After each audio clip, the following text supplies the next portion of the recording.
Big changes coming to San Diego International Airport tomorrow morning. Details in a live report.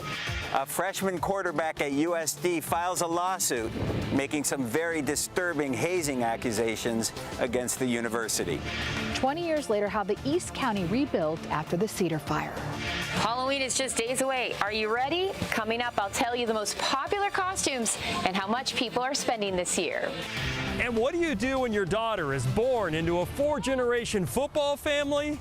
Turn her into a quarterback. CBS 8 News Live at 6 starts now. Big changes are coming to San Diego International Airport, and you'll see them tomorrow morning. Good evening, I'm Marcella Lee. And I'm Jesse Pagan in for Carlo Cicchetto. A new entrance for Terminal 1 will open tomorrow morning. It and the construction still happening might make your next airport trip a little confusing.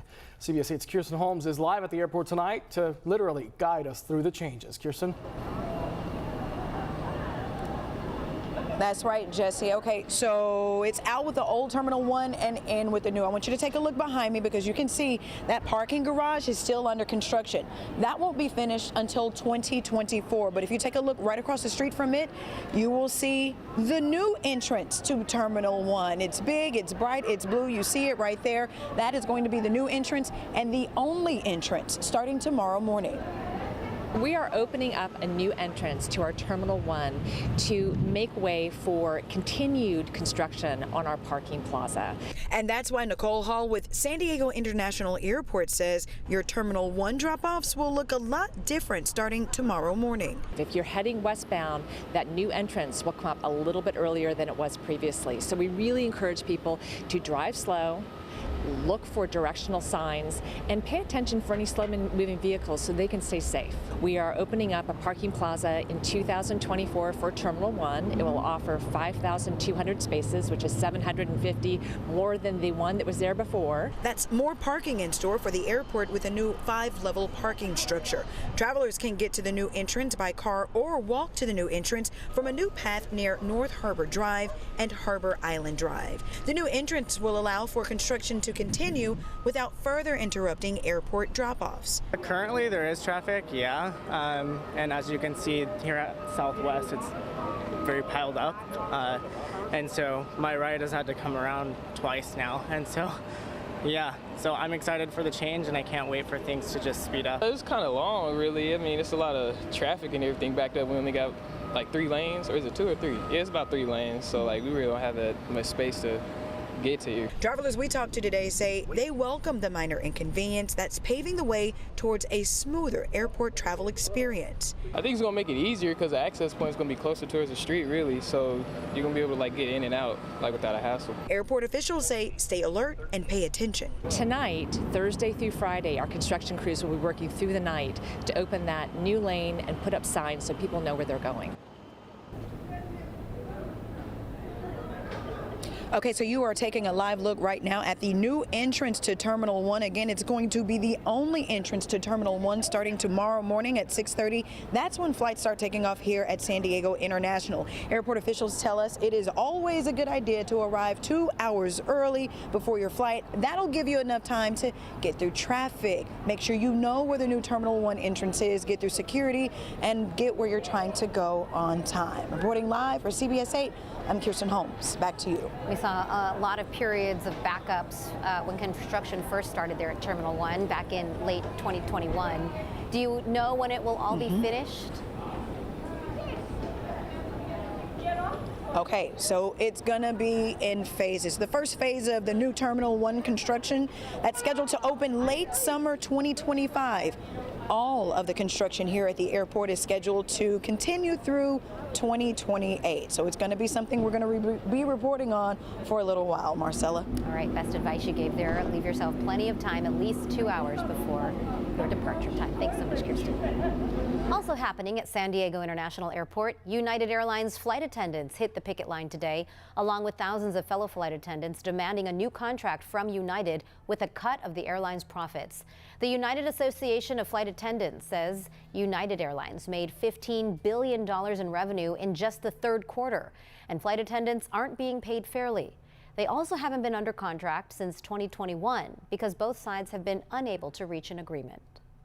We're trying to get the company to get back to the table get the negotiations done, and let's get a ratified agreement onto the property. Today's demonstration was not an official strike. In a statement, United Airlines says they are making good progress in negotiations. It says flights operated as planned while flight attendants picketed. Former freshman football quarterback at the University of San Diego has filed a lawsuit claiming sexual hazing by football players inside on-campus locker rooms. The football player left USD in August after the alleged incidents. CBS 8's David Gottfredson takes a closer look at the lawsuit's claims.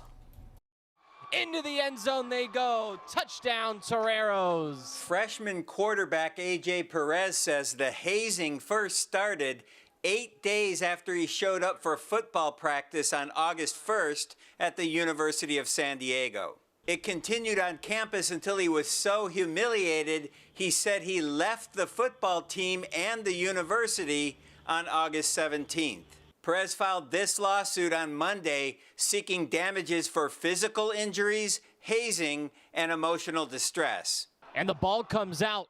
In the lawsuit, Perez alleges he was forced to participate in a so-called rookie show inside the USD locker room where upper-class football players allegedly drank booze and used drugs, while about 30 rookies were coerced to perform graphic sexual acts and dance naked.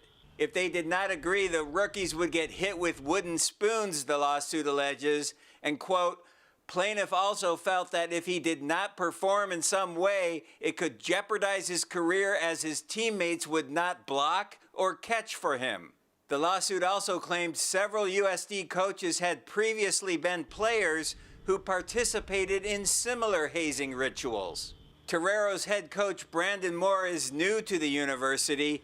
Here's what Moore told CBS after being hired in the spring. I'm eager to have an opportunity to just go out and lead the way that I do and maybe bring a couple more championships back home.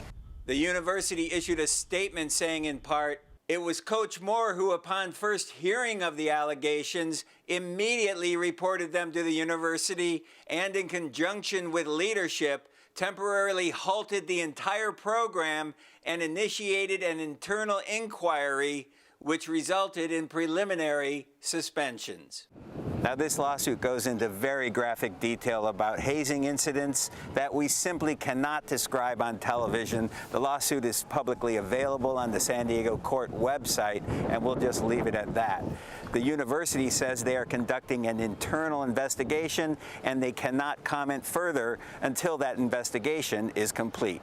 At USD, David Gottfredson, CBS 8. Thank you, David. Pettis' attorneys say his client would not comment on the lawsuit, which at this point is only filed against USD. No players or coaches are named as defendants. Supervisor Jim Desmond and other local officials want the southern border shut down after Customs and Border Patrol warned Hamas, Hezbollah, and fighters with other groups could show up there. Desmond's office says Border Patrol agents have arrested 169 people on the terror watch list this year, which is a record. Desmond says this would only prevent new migrants from entering. People with documentation will still have access. We'll get back to a point where we allow people in, but I think we need a complete reset on this. And unfortunately, there might be some economic factors initially, but this is not aimed at the economy. This is aimed at safety of the American people. Right now, the federal government is still allowing asylum seekers to enter the U.S. President Biden is asking Congress for $310 million in emergency funding to address our cross-border sewage crisis. But the request still needs to be approved by both chambers of Congress. More than 100 billion gallons of toxic waste has flowed over the border from Tijuana into San Diego County over the last 5 years. Part of the money would be used for repairs and expansion at the San Isidro treatment plant. County health officials are urging at-risk people to get vaccinated for Mpox. According to County Health, there have been 11 confirmed cases just this month. Mpox, formerly known as monkeypox, is spread through close physical contact with someone who has the virus. It causes rashes or sores that can last 2 to 4 weeks. An outbreak last year mostly affected the LGBTQ+ community, but anyone can get Mpox. If you're unsure where to get a vaccine, you can go to myturn.ca.gov. Again, that's myturn.ca.gov. We've also put a link on our help button. Just visit cbs8.com.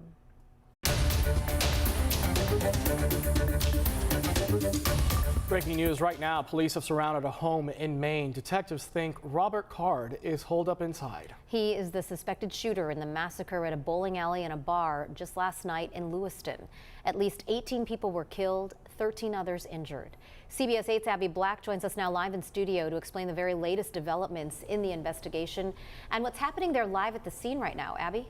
Marcella, in the last hour, we've seen a caravan of armored vehicles and law enforcement leaving the home in Bowdoin, which is about 25 miles southeast of Lewiston, where the shootings happened. But it's still a very active scene. We've seen lights shining down on the house and a helicopter hovering above. We know that they were serving a search warrant, but it's unclear what came of it. There has been no confirmation that Robert Card was inside, but we do know earlier today that they called out his name, telling him to come out with his hands up. Now, records do show that Card is associated with that address. As this continues, let's tell you what we do know about the suspect. Officials released these surveillance photos of the man who they identified as 40-year-old Robert Card. He's seen pointing an assault rifle inside the bowling alley that was hosting a children's bowling league last night.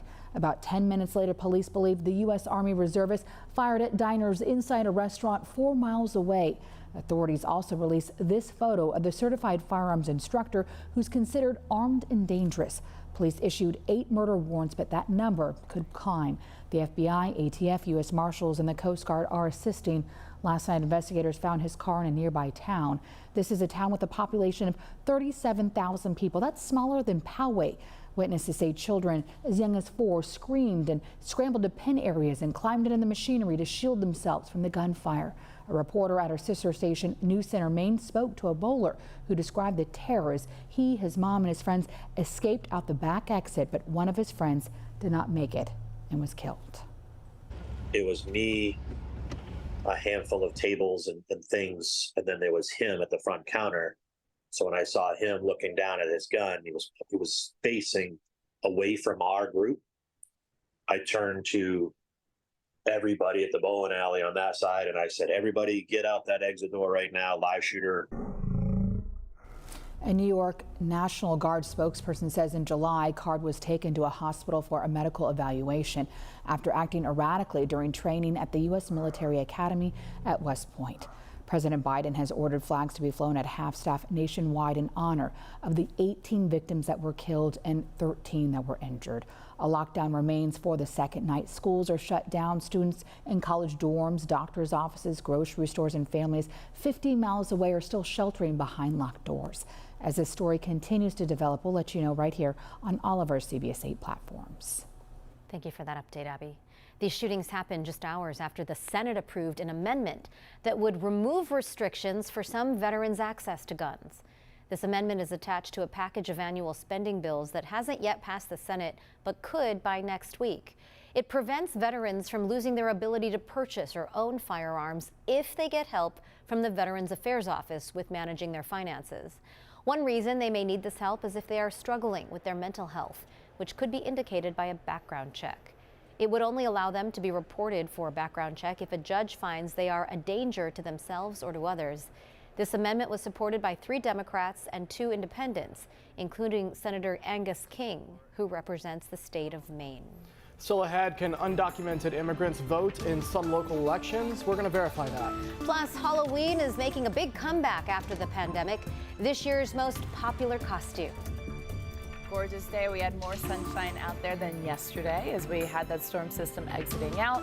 And now we're talking about a pretty mild start to the weekend before the Santa Ana winds pick up by next week. Details ahead.